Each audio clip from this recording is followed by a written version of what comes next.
in today's tutorial, I'm going to how to see or view what graphics card is installed on your Toshiba laptop, tablet, or desktop computer.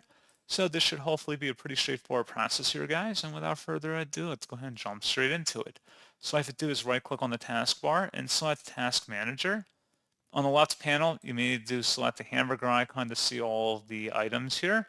You want to select Performance, and then underneath Performance, it should have your GPU or graphics card listed here. And then it'll tell you the name up here at the top right, and that's all you have to do. So pretty straightforward process, guys. And as always, thank you for watching. I do hope that was able to help you out, and I do look forward to catching you all in the next tutorial. Goodbye.